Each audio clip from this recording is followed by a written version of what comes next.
Quiero que hablemos de Cristo a través de un paralelo que nos hace Hebreos con un tremendo personaje en la palabra, y el preguntarnos por qué hace ese paralelo. Y por eso, tomando como base las elecciones y este momento, la prédica en esta mañana tiene como título: Elige a Cristo. Elige a Cristo. Así que quiero decirles a todos que si usted ya lo eligió, que si está por elegirlo, que si piensa elegirlo en algún momento, Jesús es la mejor elección que siempre vamos a tener. Jesús es la mejor elección que nosotros vamos a poder encontrar, y que es algo que tenemos que entender los que ya vivimos en esa elección. Me llamaba la atención la canción que estábamos cantando hace un momento, porque decía: voy a vivir para exaltarte, yo viviré para adorarte. Y yo volteo y los miro, y en serio que me inspiran a mí una ternura, un amor cuando los veo con sus ojos cerrados diciendo: Señor, voy a vivir para adorarte. Pero es que yo voy a vivir para adorarte en todas las áreas de mi vida, no el domingo cuando la cantan en la iglesia, no, sino en todo lo que hago, en mis acciones cotidianas. Es que me adelanto al mensaje, mejor espero y paso a paso le voy diciendo lo que quiero decirle. Vamos a empezar hoy capítulo 3 de Hebreos, y la verdad yo quisiera correr, en serio. Yo dije: voy a preparar una prédica para abarcar capítulo 3 y capítulo 4, y no pude. Hoy solamente vamos a ver 6 versículos del capítulo 3. Y esto que le voy a decir en toda una prédica, pensaba yo meterlo en un puntico, y dije: no se puede. Y eso que no le estoy diciendo todo lo que tuviera que decirle, esto es brochazo, pero espero que sea de bendición. Y resulta que el capítulo 3 y 4 de Hebreos nos presenta a Cristo como la máxima revelación del poder de Dios. O sea, el autor de Hebreos está diciendo en el capítulo 3, vea, no hay nadie que se iguale, que esté en la altura, la dimensión de Cristo. Y eso es lo que nos va a mostrar a nosotros. Y es por eso que nosotros elegimos a Cristo, porque Cristo no es una mejor opción. No, Cristo no es una mejor opción. Cristo es la única opción. O sea, la opción que tenemos es Cristo. Es a Él al que tenemos que mirar, es con Él que tenemos que caminar, es a Él a quien tenemos que honrar, y en Él quien tenemos nuestra confianza y nuestra esperanza. Por eso en la carta de Hebreos, en el capítulo 3, inicia diciendo lo siguiente en el versículo 1: por tanto, hermanos santos, participantes del llamamiento celestial, considerad al apóstol y sumo sacerdote de nuestra profesión, Cristo Jesús. Listo, hasta ahí solamente quiero dejarlo para iniciar, porque ese por tanto, donde empieza el versículo, es importantísimo. Empieza y dice: por tanto, amados hermanos. Pero ese por tanto es como un puente. Ahora, ¿un puente entre qué? Ya vimos capítulo 1, capítulo 2 de Hebreos. Hablábamos que el capítulo 2 nos habla de Cristo como la máxima expresión del amor de Dios. ¿Y cómo me mostró Jesús su amor? ¿Cómo me mostró su máxima expresión de amor? Bueno, pues fue la máxima expresión de amor porque siendo Dios se humilló a hacerse hombre, y estando en condición de hombre se humilló hasta ir a la cruz, y estando en la cruz se humilló hasta la muerte para cumplir el propósito de Dios y al tercer día resucitar. Y no hay una muestra mayor de amor para cada uno de nosotros que la que hizo Cristo. En eso que hablamos, que desarrollamos ese tema de la máxima muestra de amor, entonces cuando dice por tanto, dice: bueno, teniendo en cuenta esto, teniendo en cuenta que eres la máxima muestra de amor, que nadie, y esto se lo digo a cada uno de ustedes, quisiera mirarlos a todos a los ojos y decirles: nadie jamás te podrá amar como Dios te ama a ti personalmente.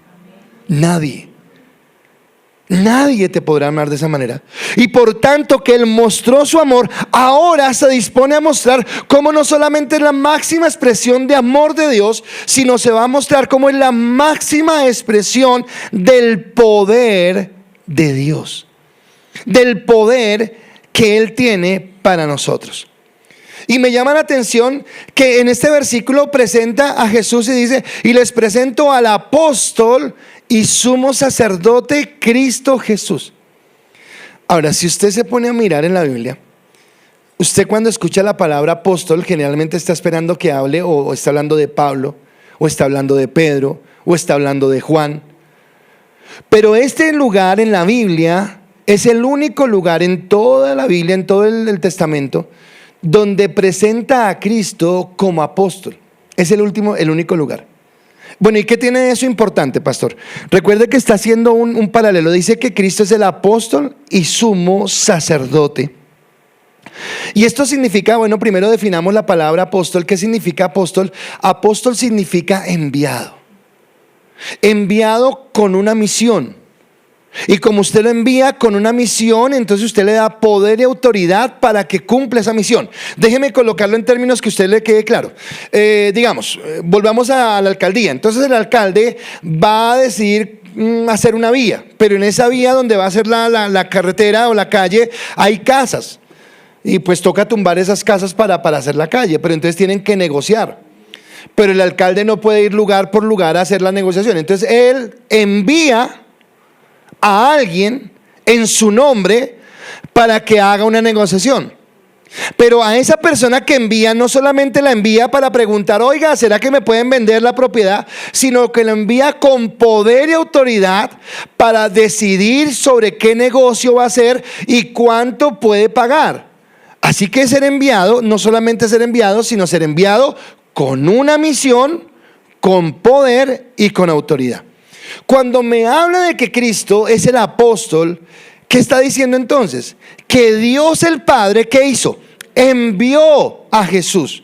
Lo envió con una misión, lo envió con poder y lo envió con autoridad. Ahora, si yo tomo eso y lo uno al sumo sacerdote, recuerdan que hace 8 días hablamos acerca del sumo sacerdote, me hace entender entonces que Cristo es un mediador. ¿Qué es mediador? Hoy que estoy en tema político, entonces déjeme seguirle con tema político. Resulta que hoy en la ciudad, por ejemplo, hay unas casas que se llaman casas de la justicia. Y es que antes de que usted vaya a entablar un proceso jurídico en contra de alguien, oiga, vayan a la casa de la justicia y hablen. Y va a haber una persona en medio que va a ¿qué? A mediar. A ver, ¿cuál es su problema? No, es que listo. Y el suyo, no, es que ok, listo. Tratemos de conciliar algo antes de ir a ¿qué? Al juicio. Entonces un mediador, ahora imagínense, ¿qué calidad de mediador escogió Dios para que estuviera entre quién y quién?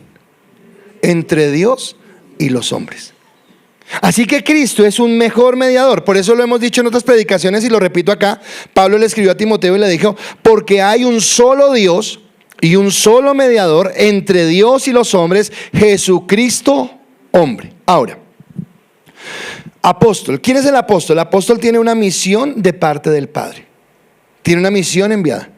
El sumo sacerdote, ¿qué hace? Si el apóstol está mirando al pueblo y le está diciendo, oiga, yo quiero representar a Dios, el sumo sacerdote se pone de parte del pueblo y va y le dice, no las peticiones que tenemos, sino le dice, Dios perdona, Dios restaura, Dios levanta.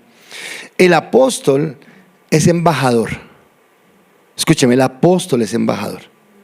¿Y qué significa que sea embajador? Sigo con la cosa política. Nosotros, como Estado colombiano, Colombia tiene diferentes embajadores en diferentes estados a nivel del mundo. ¿Listo? Usted y yo no los conocemos, pero aunque usted y yo no los conocemos, ese embajador nos representa a todos. Así que lo que la gente vea en ese embajador es lo que va, así son los colombianos. Así que si el embajador es bueno, si el embajador cumple sus normas, si es muy pilo, si es inteligente, pero si además es amable, si además es honesto, si además es correcto, si además es prudente, oiga, esos colombianos, pero si están viendo solo a uno, al embajador, sí, pero es que él nos está representando a todos. Por el contrario, si el embajador es corrupto, si el embajador es buena vida, si es maleducado, si es prepotente, esos son los colombianos. Pero si yo no estoy allá, sí, pero me está representando. Cristo vino como embajador de Dios. Por eso cuando le dijeron, muéstranos al Padre, Jesús, ¿qué dijo? ¿Me ha visto a mí? ¿Ha visto al Padre? Véame a mí y usted va a saber quién es el Padre. Porque él era ¿qué? Embajador. Así que como apóstol, Cristo era embajador o es embajador de Dios y muestra primero el amor y la fidelidad que Dios tiene con nosotros en cuanto a pesar de que somos pecadores, Él quiere restaurarnos. Esa es la función del apostolado de Cristo. Nos muestra a nosotros, le muestra a usted, me muestra a mí el amor de Dios. Cuando le digo que quisiera mirarlo a cada uno a los ojos y decirle, eres importante para Dios, es porque realmente eso es lo que eres y eso es lo que vino a decirnos ese apóstol. Pero ese apóstol también tomaba la función de sumo sacerdote, ahora en el sentido contrario, y es diciéndole: Padre, ten misericordia de los pecados. Lleva sus cargas, lleva sus problemas, lleva sus vacíos, lleva su dolor. Señor, hoy me coloco en medio de ellos para interceder por ellos. Así que está cumpliendo una doble labor en ese sentido. Ahora, qué espectacular conocer a Jesús en esa forma.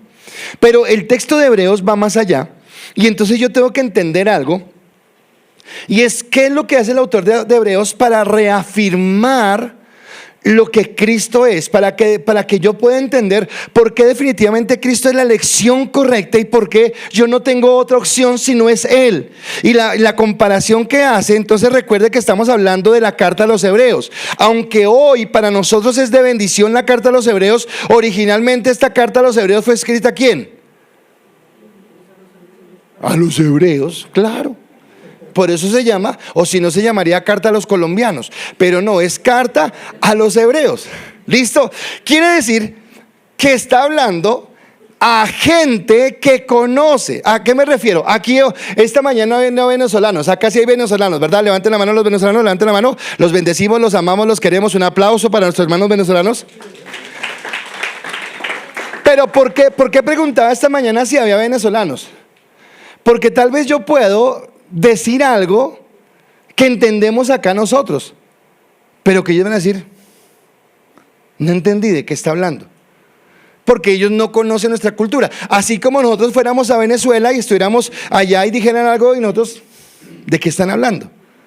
Porque no conocíamos lo mismo. Entonces acá esta carta le está hablando a los hebreos que entienden lo que está diciendo el autor, que comprenden a cabalidad cada palabra. Nada de lo que él diga va a quedar en vacío, porque ellos entienden de qué está hablando.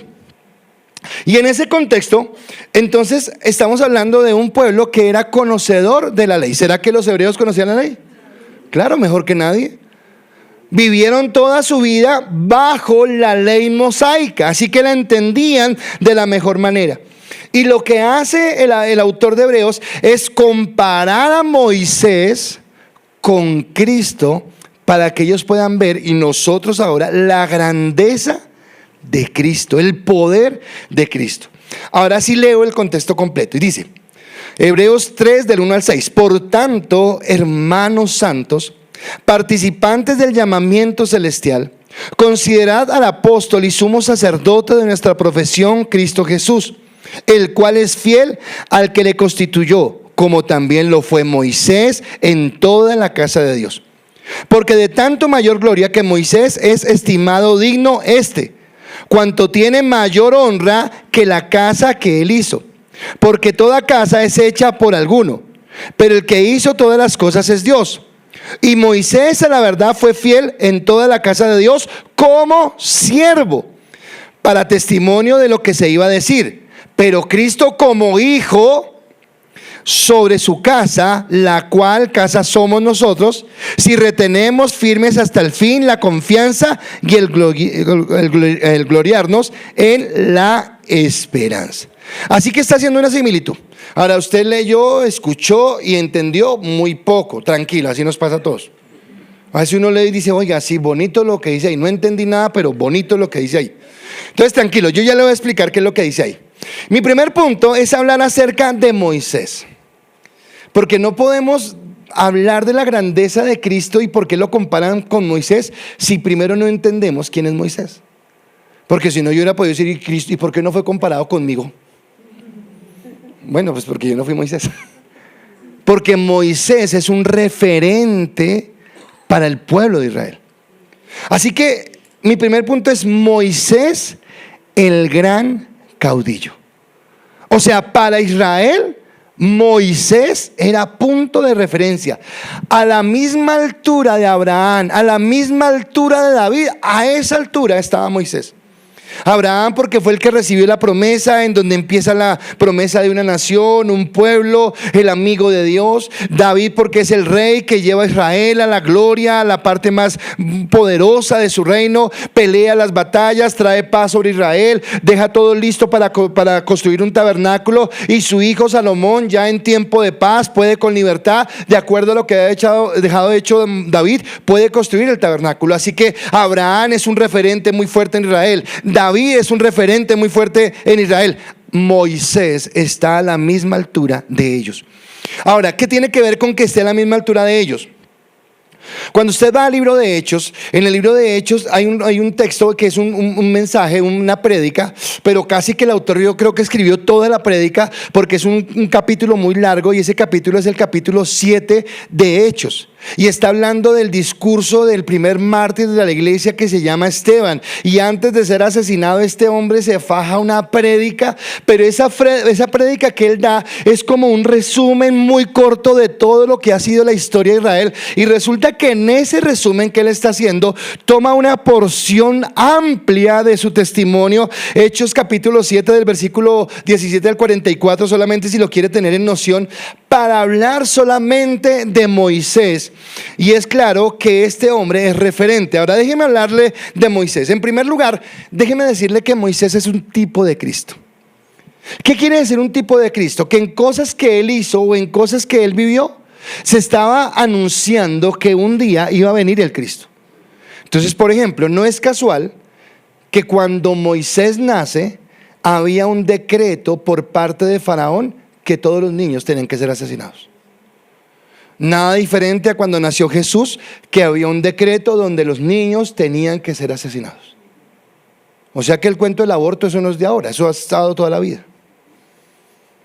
Y en medio de esto nace ese niño que se convierte en un prototipo de Cristo. La mamá lo ve que nace hermoso, ve que nace simpático, por fe dice no lo puedo asesinar, lo trata de guardar, dice que lo tiene escondido por 3 meses, un niño llora, un niño... Y en otro acto de fe, el primer acto de fe no matarlo, el segundo acto de fe colocarlo en una arquilla y dejarlo que se vaya por el río. O sea, no sé cuántas mamás estarían dispuestas a soltar a su hijo en un río, pero esta mujer en el desespero y en la necesidad de guardar a su hijo hace eso. Su hermana menor mira qué pasa con el bebé y mira que al final lo recoge la hija del faraón. Ahora escúcheme, yo quiero decirle varias cosas que son importantes.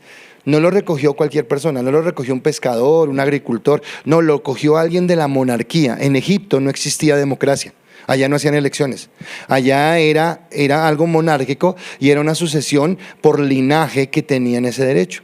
Y de ese linaje la hija del faraón es la que recoge a esta criatura y se la lleva, y en esa soberanía de Dios tan espectacular, entonces llaman a la mamá para que la mamá lo críe. Así que la mamá que es la mamá sustituta es verdaderamente la mamá, y la mamá que dice que es la verdadera mamá es la mamá sustituta. Pero Dios hace ese tipo de cosas y me lo va a entender al final. Esteban entonces en su discurso empieza a hablar y cosas que le voy a decir usted lo va a encontrar en la casa de Esteban. Y entonces Esteban separa la vida de Moisés en tres partes o en 3 periodos, cada periodo de 40 años. Y nos habla de los primeros 40 años de Moisés. Y los primeros 40 años de Moisés educado en Egipto. Egipto es prototipo del mundo, en el conocimiento, en la sabiduría egipcia, en los avances egipcios, en la literatura egipcia, en las matemáticas, en el derecho, en las artes, en todo lo que tenía que ver con esta parte. Dice que él crece en esa sabiduría. Dice Esteban, recuerda que cuando se encuentra con la zarza ardiendo, Moisés que dice, no sé hablar. Dice que en esos primeros 40 años, Moisés era poderoso en palabra y en hechos. Era poderoso, o sea, quiere decir que como era del linaje del rey, estaba siendo formado como un gran líder en ese lugar. Era un líder reconocido. Ahora, Moisés, por estar en la línea monárquica, por eso es importante esto, podía tener un día la opción de llegar a ser faraón. O sea, Moisés tenía la opción. Imagínense, el hombre ganó la lotería sin comprarla. Tenía la opción de ser el rey en Egipto. Recuerde, por favor, recuerde, Egipto, mundo. Egipto, mundo. Y él podía llegar a ser rey en ese lugar. Pero en la medida que va creciendo, y a mí me encanta, a mí me ministra, más que encantarme me ministra, eso lo dice en Hebreos en el capítulo 11, dice que Moisés prefiere los vituperios y el desprecio antes que los deleites de Egipto. O sea, el hombre debe tener una fe muy fuerte para creer en esto, porque si está en la línea genealógica, si un día puede llegar a ser faraón de la potencia mundial en ese momento, o sea, ¿qué más quiere usted? Pero dice que él, por amor a Cristo, prefiere mentalidad, escúcheme, mentalidad de Cristo. No todo lo que me ofrece el mundo es bueno, y porque todo el mundo lo haga no es bueno. Mi única misión en este mundo es agradar a Dios. Que cada cosa que yo haga, en mi trabajo, en mi estudio, en mi esparcimiento, en mis decisiones, en todo lo que haga, glorifique a Dios. Si usted siente que eso que va a hacer no glorifica a Dios, quieto. Pero a mí me gusta, ahorita le voy a hablar de eso, pero no. Moisés decidió que no. Así que él sale. Bueno, conocemos la historia donde él entra, pero ahora nos habla de la segunda etapa de Moisés. Son los 40 años siguientes, del año 41 de Moisés al año 80 de Moisés. Y es Moisés en el desierto. Y escúcheme, usted y yo muchas veces le tenemos miedo al desierto. Usted no quisiera pasar por el desierto, porque el desierto es duro, porque el desierto es cruel, porque el desierto es soledad, porque el desierto es prueba, porque el desierto es escasez muchas veces. Pero Moisés, que es un niño que ha sido criado con las mejores cosas de Egipto, es llevado al desierto porque él tiene que reaprender, porque todo lo que había aprendido en el mundo, en Egipto, no le servía, y ahora Dios los lleva 40 años, y en estos 40 años aprende humildad. En estos 40 años aprende mansedumbre. En estos 40 años, escúcheme, es molido en la adversidad, porque ahora vive en un desierto. En el día tiene que aguantarse los calores más intensos, en la noche tiene que aguantarse los fríos más tenaces. Ahora es crecido en paciencia, porque ahora es un pastor de ovejas y cría ovejas, después de ser el que estaba como candidato al trono en el lugar de Egipto. Y ahora viene ese proceso de dolor, ese proceso que tal vez usted y yo nunca queremos tener, pero ese proceso donde se convierte en la mejor escuela que Dios puede tener. Porque es en el proceso del dolor donde sacamos las mejores lecciones de nuestra vida. Porque es en el proceso del dolor donde podemos entender quién es Dios para nosotros. Porque es en el proceso de en el proceso de dolor donde nuestra fe se coloca a prueba, cuando ya no tenemos a dónde mirar, sino solamente al cielo, y decirle: Señor, o eres tú, porque no tengo más opciones. Y muchas veces, muchos hemos vivido esto, donde Dios nos permitió tener desiertos tan duros que colocó nuestra cara contra el piso y nos hizo sentir que ya no había más opción, para que pudiéramos levantarla y decirle: Señor, si tú lo haces, si tú estás conmigo. Y tal vez hay personas acá que están pasando ese proceso en este momento, y es Dios el que los levanta. Ahora, estando en ese proceso, ¿por qué Dios no llamó antes a Moisés, o por qué no lo hizo? ¿Por qué esperó este momentico? Porque dice que al final es cuando le aparece la zarza ardiendo, que no se consume, y es la presencia de Dios, y le dice: ahora sí te quiero. Y Moisés le dice: no, ahora yo no quiero. Ahora yo no quiero. Cuando yo estudié natación, creo que había como una lección de salvavidas. Y en la lección de salvavidas nos decían algo, y nos decían: cuando usted vea que alguien se está ahogando, no se bote de una. No se bote de una, porque ese momento la persona tiene el desespero de que se está ahogando, pero tiene todas sus fuerzas, y entonces va a patalear, charpalear, no sé qué, y cuando usted se acerque, seguramente le da un manotazo, lo deja privado ahí y se ahogan los dos. Entonces usted espere, déjelo ahí, que cuando esté sollozando ahí, cuando ya ahí sí, bótese, ahí sí lo voltea y lo saca. Muchas veces usted está en el problema y está pataleando. Muchas veces usted está en el problema y está allá, y qué hago, y no sé qué, y es que ese, y es que esa, y es que esto, y es que aquello, y es que no sé qué, y Dios ahí. Y pero Dios, no me escuchas. Y yo creo que Él dice: sí, pero estás pataleando. Pero ahí sigo, y Dios, no sé qué. Cuando tú te quedas quieto, cuando ya tú permites: ok, ven, te saco. Porque Moisés, ese Moisés que mató al egipcio, que decía: yo puedo libertar al pueblo, yo estoy capaz, yo tengo la capacidad. Dios dijo: no, así no me sirve. 40 años de proceso, para que después de esos 40 años dijera: ahora sí, Moisés, no, ya no quiero, es que ahora sí. Y entonces terminan ese periodo y vienen los últimos 40 años de Moisés, y los últimos 40 años son los años donde él se convierte en el líder de Israel.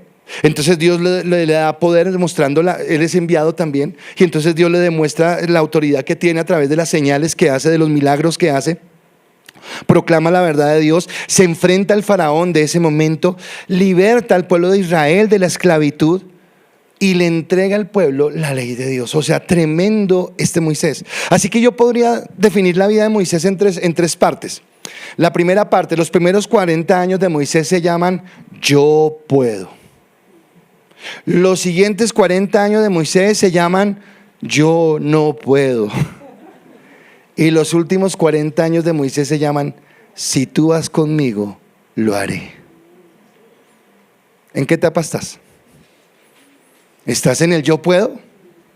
Yo soy capaz, yo saco esto adelante, yo soy el duro. A ver, que se venga el mundo entero. Bueno, entonces estás ahí, listo. Espera que entres al desierto. Porque en el desierto Dios te mostrará que no puedes, que no eres capaz.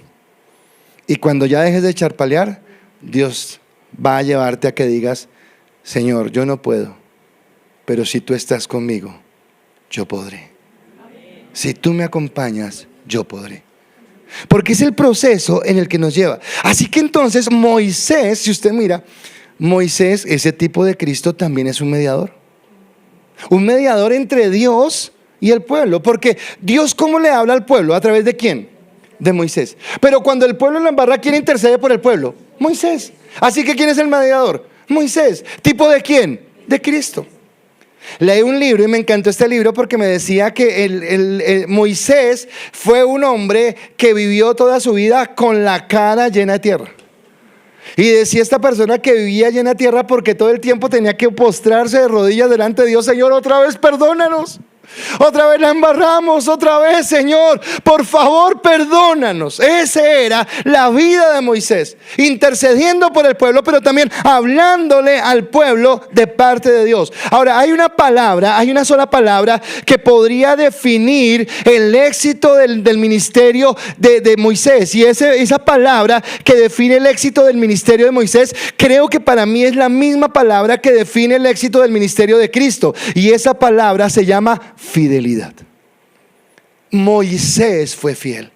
Moisés se mantuvo fiel a lo que Dios le había dicho, y ese es el éxito. Por eso en el Deuteronomio, cuando estamos llegando a lo último del Pentateuco, se habla de Moisés y se dice lo siguiente: Deuteronomio 34:10, y nunca más se levantó profeta en Israel como Moisés, a quien haya conocido Jehová cara a cara. Oiga, este señor no es cualquier cosa.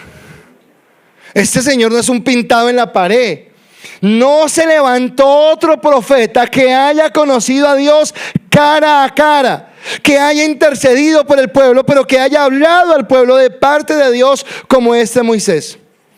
Así que estamos hablando del talante. Moisés no es cualquier persona. Moisés no es cualquier aparecido. Moisés no es un personaje de tira cómica de superhéroes. Moisés es un hombre conforme al corazón de Dios. Moisés es un hombre que se identifica plenamente con Dios. Pero este hombre, antes de morir, da una promesa al pueblo. Y esa promesa que da el pueblo la encontramos en Deuteronomio capítulo 18, versículo 15, que dice: profeta de en medio de ti, de tus hermanos, como yo, te levantará Jehová tu Dios, a él oirás. Profeta te levantará Dios. Alguien vendrá y tomará lo que yo he hecho. Usted y yo somos impacientes. Usted y yo oramos oramos ahorita por algo, qué sé yo, lo que sea, y a los 5 minutos estamos diciendo: ¿pero qué, Dios? ¿Te olvidaste de mí?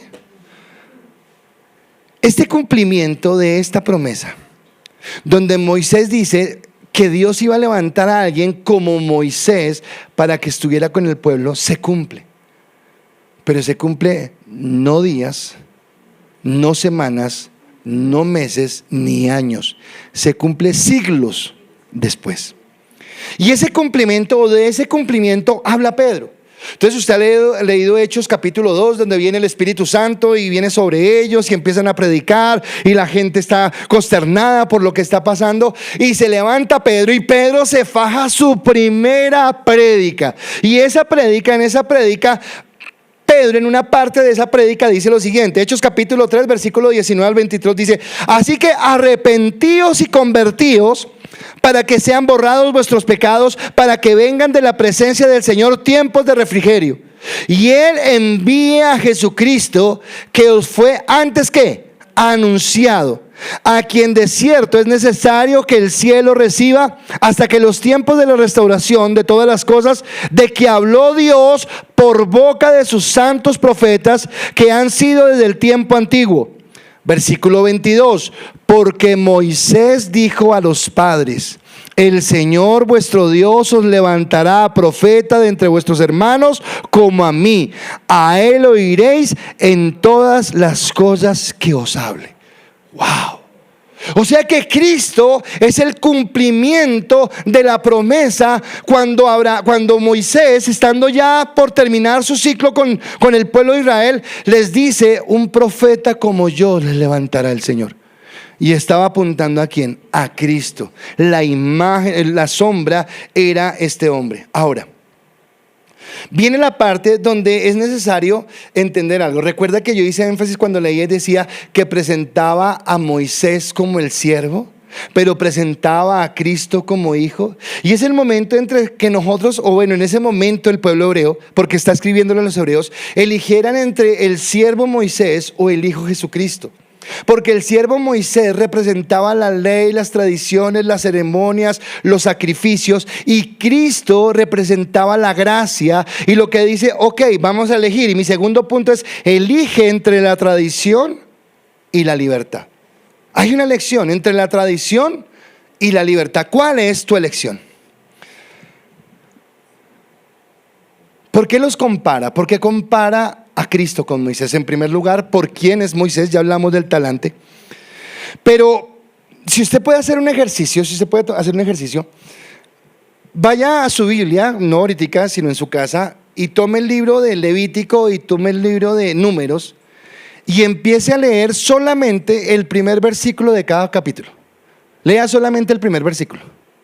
Y usted encontrará o a Moisés intercediendo, o a Moisés orando, a Moisés clamando, o lo mostrará haciendo un sacrificio, presentando una ofrenda, porque era la forma donde mantenía el equilibrio entre la relación del pueblo con Dios, porque el pueblo era pecador. Recuerda cuando hablamos del sumo sacerdote 8 días, que cada año tocaba que el sumo sacerdote, porque pecaban otra vez y pecaban otra vez, y acá tenía que haber esto. Ahora, esos ritos son los que los hebreos dicen: bueno, pero ¿qué? ¿Seguimos con los ritos? ¿O ahora nos vamos detrás de la persona que es Cristo? Y Hebreos dice: bueno, quiero decirles quién era Moisés y quiero decirles lo grande que era, pero ahora para mostrarle que alguien mayor que Moisés ha venido, que alguien mucho mejor que Moisés, porque ya no es necesario el sacrificio, porque ya hubo un sacrificio perfecto, y ese sacrificio perfecto fue Cristo. Y Cristo fue ese sacrificio perfecto. Y acá yo vuelvo y me pregunto algo y me lo cuestiono por mí mismo. Ayer lo comentaba en el grupo y creo que lo comenté esta mañana en la clase.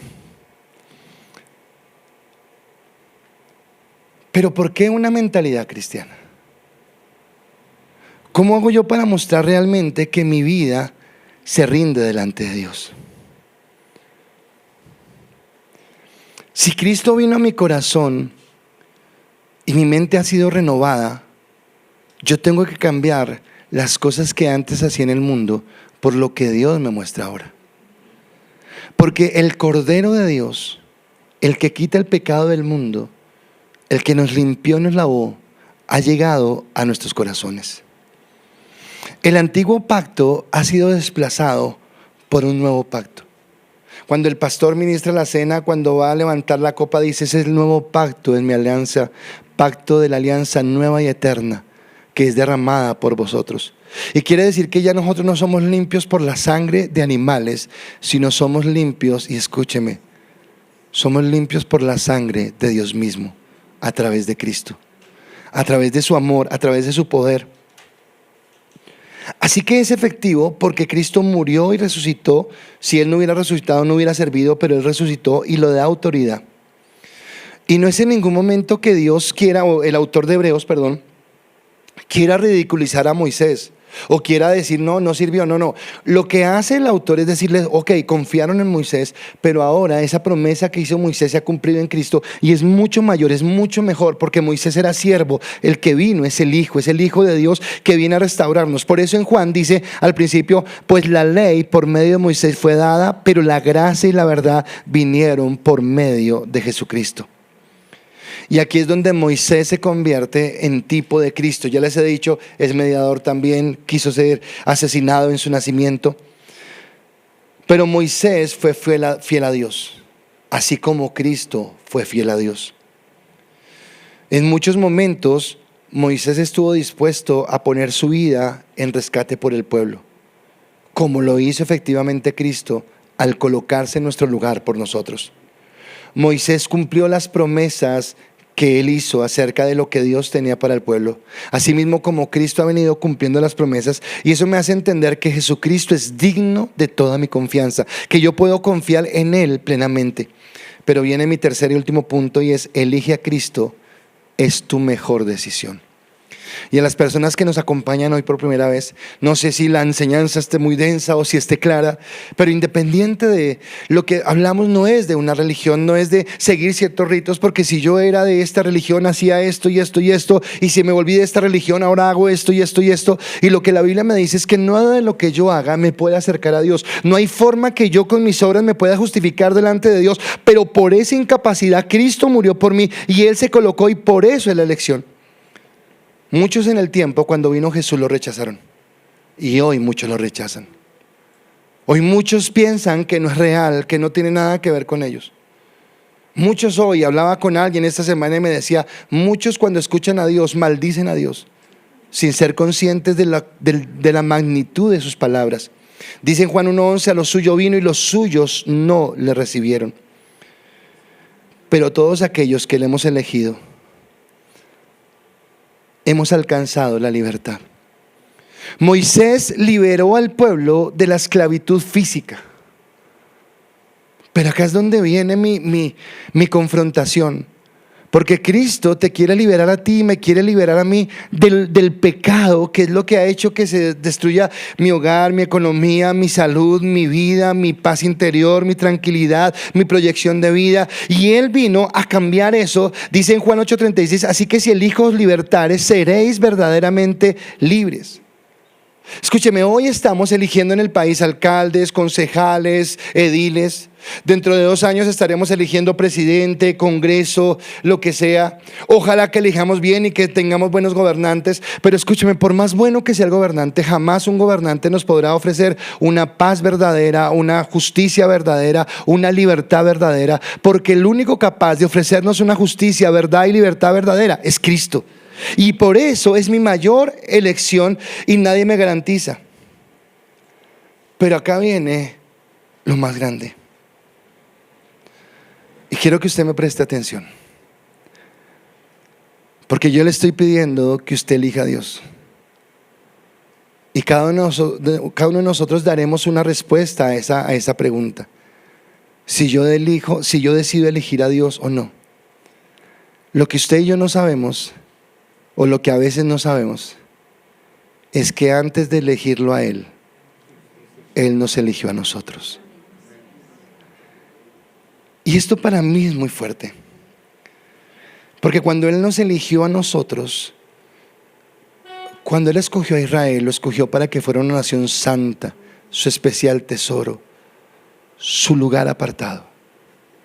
Pero cuando Él te escoge a ti de manera personal, independiente de tus problemas, de tus situaciones, de tus pecados, cuando Él te escoge para hacerte su especial tesoro y para constituirte como iglesia de Él, donde Cristo es el Señor, donde sobre su roca que es Cristo estamos sustentados y donde podemos hacerle frente al mal, porque por eso somos la sal de la tierra.